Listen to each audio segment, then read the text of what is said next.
Hello friend, welcome to my channel geography institute. আমি সাগরিকা। আজ তোমাদের জন্য নিয়ে চলে এসেছি আবারও একটা প্র্যাকটিক্যালের ডেমোগ্রাফিক একটা প্র্যাকটিস সেট, যেটা তোমাদের মডেল কোয়েশ্চেন পেপার ইকোনমিক জিওগ্রাফির প্র্যাকটিক্যালের ওপর। তোমরা বলেছিলে CC4-এর যে প্র্যাকটিক্যাল এক্সাম হবে তার কোয়েশ্চেন পেপার কীরকম হতে পারে তার ওপরে একটা ডেমোস্টিক তোমাদের জন্য নিয়ে এসেছি। চলো শুরু করে দেওয়া যাক আজকের ভিডিও। তার আগে যারা এখনও পর্যন্ত আমার চ্যানেলটা সাবস্ক্রাইব করোনি অবশ্যই সাবস্ক্রাইব করো এবং পাশে থাকা বেল আইকনে ক্লিক করতে ভুলো না। আচ্ছা, আজকের টপিক বা আজকের ভিডিও শুরু করার আগে দুটো কথা তোমাদের সাথে শেয়ার করি।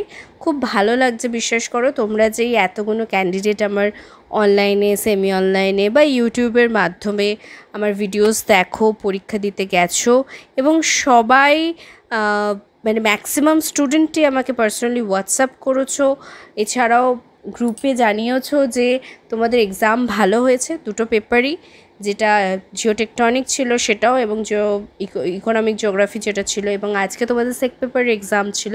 আজকের পেপারও অনেকের কাছে ইজি লেগেছে, কারোর কাছে একটু টাফ লেগেছে, বাট কোয়েশ্চেন পেপার কমন পেয়েছে, এটা আমার কাছে খুব বড় একটা পাওনা। তোমাদের মতো আমরাও তো ফার্স্ট টাইম এই পেপারগুলোকে তৈরি করছি বা দিচ্ছি তোমাদেরকে মেটেরিয়ালস, তো সেই জন্য আমাদেরও একটা টেনশন কাজ করে সব সময়। চেষ্টা করি যাতে তোমাদের একটু করেও হেল্প করতে পারি।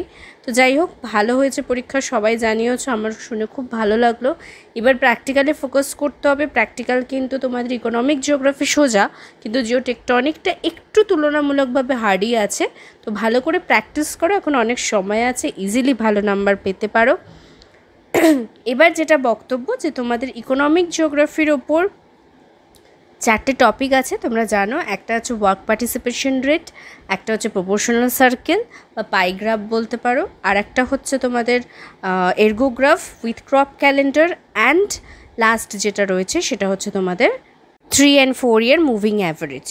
তো এই সব কিছুরই ভিডিও আমার চ্যানেলে বানিয়ে দেওয়া আছে, যারা এখনও পর্যন্ত দেখোনি তাদের জন্য ডেসক্রিপশন বক্সে লিঙ্ক দিয়ে দিয়েছি, দেখে নিও অবশ্যই। এবার চলে আসি কোয়েশ্চেন পেপারে।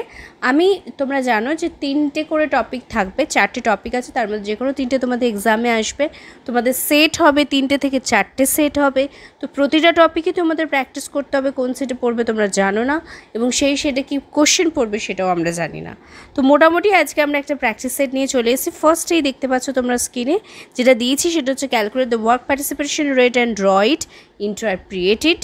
পুরোটাই দেওয়া আছে, তোমরা দেখতে পাচ্ছ। তোমাদের ওয়ার্ক পার্টিসিপেশন রেটের ক্ষেত্রে যেটা নর্মালি করতে হয় সেটা তোমরা সবাই জানো, যে একটা স্কেল ধরতে হয় এবং তার বেসিসে তোমাদের গ্রাফ করতে হয়, যেটা হচ্ছে বার গ্রাফ, রাইট? তো এই নিয়ে আমার চ্যানেলে ভিডিও বানিয়ে দেওয়া আছে, অবশ্যই চেক আউট করে নিও এবং অবশ্যই এটা কিন্তু প্র্যাকটিস করো। এবার একটা জিনিস নিয়ে সকলের মধ্যেই কম বেশি কনফিউশন থাকে, যে ম্যাপ পরীক্ষার সময় প্রোভাইড করা হবে নাকি হাতে আঁকতে হবে।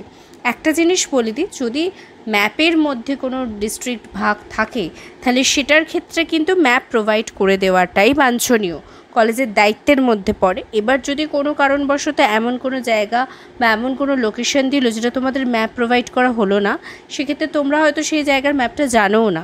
ভয় পেয়ে যাওয়ার কিচ্ছু নেই, তোমরা একটা নর্মাল একটা শেপ দিয়ে ম্যাপ বানিয়ে নেবে নিজের ইচ্ছা মতো।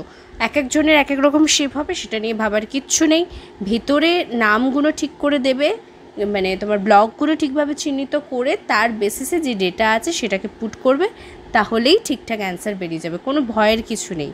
আর ইন্টারপ্রিটেশন কিন্তু অবশ্যই লিখবে প্রতিটার ক্ষেত্রে। এই যে 4টে টপিক আছে ইকোনমিক জিওগ্রাফির, প্রতিটারই ইন্টারপ্রিটেশন রয়েছে এবং প্রতিটা ইন্টারপ্রিটেশনই তোমাদের ডেসক্রাইব করতে হবে, ওকে?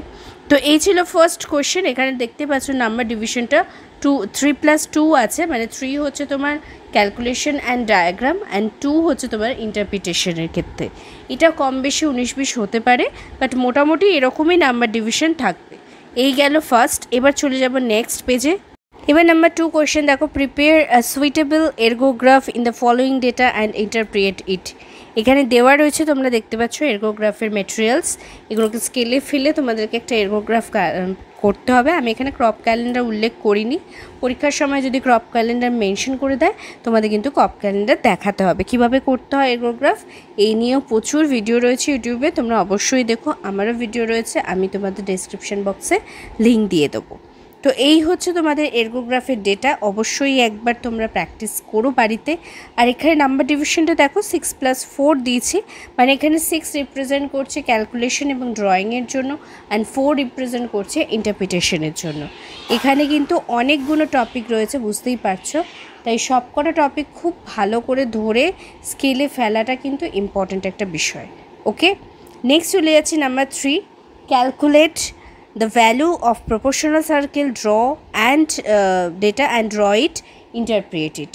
তো এখানে তোমাদের প্রপোর্শনাল সার্কেলের একটা ডেটা হ্যান্ড রিটেন দিয়েছি, সেটার উপর বেস করে তোমাদের প্রপোর্শনাল সার্কেল আঁকতে হবে এবং সেটার উপর বেস করে তোমাদেরকে ইন্টারপ্রেট করতে হবে। এটাই কিন্তু তোমাদের হয়তো কোনো ম্যাপ প্রোভাইড করা হলো না, সেক্ষেত্রেও একই কথা বলছি, আবার নিজেরাই ম্যাপ আঁকবে, যে কোনো শেপ দেবে, শুধু ব্লকগুলো ইন্ডিকেট করে তার ভেতরে যেটা আঁকার সেটাই আঁকবে, মানে প্রপোর্শনাল সার্কেলগুলো ঠিকঠাকভাবে প্লেসড করো, তাহলেই হবে। তো এই ছিল আজকের ভিডিও, তোমরা এগুলো সবাই। এক্ষেত্রে নাম্বার ডিভিশনটা তোমরা দেখতে পাচ্ছ 3+2 আছে, ক্যালকুলেশন অ্যান্ড তোমার হচ্ছে ড্রয়িংয়ের ক্ষেত্রে 3, আর ইন্টারপ্রিটেশনের জন্য 2 মার্কস। এটা নাম্বারটা 19-20 ডিফারেন্স হতে পারে। এছাড়াও এটা হচ্ছে তোমার টোটাল 20 মার্কসের কোয়েশ্চেন পেপার। এবার বাকি রইল 5 মার্কস, যেটা তোমরা জানো ল্যাবরেটরি নোটবুক অ্যান্ড ভাইভা মিলিয়ে হয়। তো এই ছিল পুরো কোয়েশ্চেন পেপার। এটাকে তোমরা প্র্যাকটিস সেট হিসেবে প্র্যাকটিস করো আর দেখো কোনো অসুবিধা হচ্ছে কিনা। যদি কোথাও কোনো ডাউটস থাকে ডেফিনেটলি আমাকে কমেন্ট করতে পারো, হোয়াটসঅ্যাপ করতে পারো, হোয়াটসঅ্যাপ নাম্বার আমার ডিসক্রিপশন বক্সে দেওয়া থাকবে। আর যদি ভিডিওটা একটু হলেও তোমাদেরকে হেল্প করে, ভালো লাগে, লাইক শেয়ার কমেন্ট করতে ভুলো না। তো চলো নেক্সট ভিডিওতে আবার নতুন কোনো টপিক নিয়ে আসবো, ততক্ষণের জন্য সবাই ভালো থেকো, বাই।